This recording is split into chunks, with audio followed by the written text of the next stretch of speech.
in a really annoying way about my true potential, about the life that I could live, and about who I could probably become.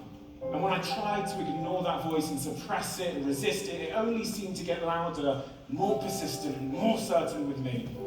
And that's the thing I learned about your dreams from doing my podcast, that you can give up on them, but they never seem to give up on us. I'm too old, Steve. Get a lot of that. How dare you?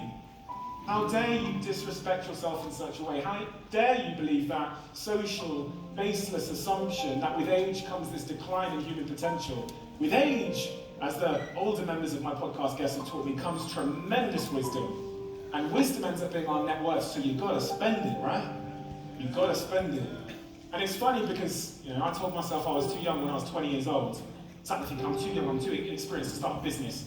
I need to wait till I'm older. And then when people are 50, they tell themselves they're too old, as if our potential only deserves this airtime between this narrow window of our lives. Someone once said to me on the podcast, they said, you should look at it like this. You should ask yourself, are you alive? Can you breathe? And if the answer is yes, then you've still got value that the world needs. And Jamal, he poured out that value for the world, man. He poured it out. And everybody he touched, you've seen the reaction. He poured it out. And he's been a reminder to me. His passing this week reminded me that I've got to keep going. I've got to keep listening to that voice inside and pouring out that value. No excuses, Steve. No excuses. And some people spend months, they spend years, they spend a lifetime ignoring that voice inside. And I wrote about it in my book, Brony Ware. She was an Australian palliative nurse. She would sit there with people in the days before they passed away. And she would say to them, what's your number one regret in life? And it turns out the most common regret of people as they lay there on their deathbed is that they didn't live a life true to themselves. They said a bunch of other things, but the most common regret was that. And I'm not going to take the risk of finding out for myself.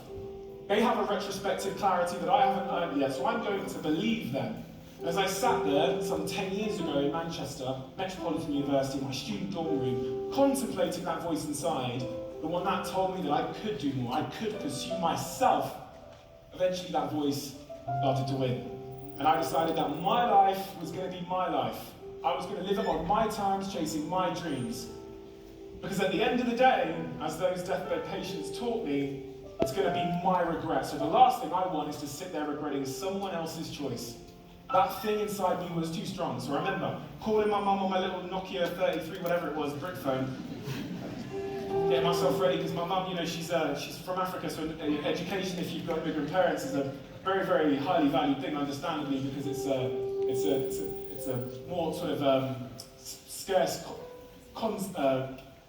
it's a more scarce commodity in Africa where my mum's from. And I call her, I say, Mum, how's your day been? I go, Mum, I've got something to tell you. I say, Mum, I'm going to drop out of university, I'm going to start a business. I don't need to tell you how that conversation went. I don't know what I was expecting.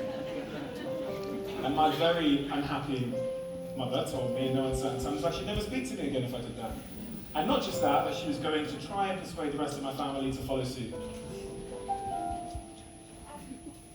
And weeks after that, I went home back to Plymouth on the megabus. I got home, I said, Mum, started chatting. She was being so nice to me. I thought maybe she's gotten over it. Turns out my dad, for an easy life, I think he tried to tell her that I was still at university because it was causing him problems. So I broke it to her, I said, Mum, I've dropped out of university, I'm going for it. Oh my God, the rage. Ran at my bedroom door, kicked it, I wish you weren't my son. And I remember going home on the megabus that night and thinking I probably won't speak to her again. And I went home back to Manchester on the megabus and I turned inside to that voice that was so strong inside of me, and I made a commitment to the voice that day that I was going to let it guide me for the rest of my life. I dropped out of university and off I went.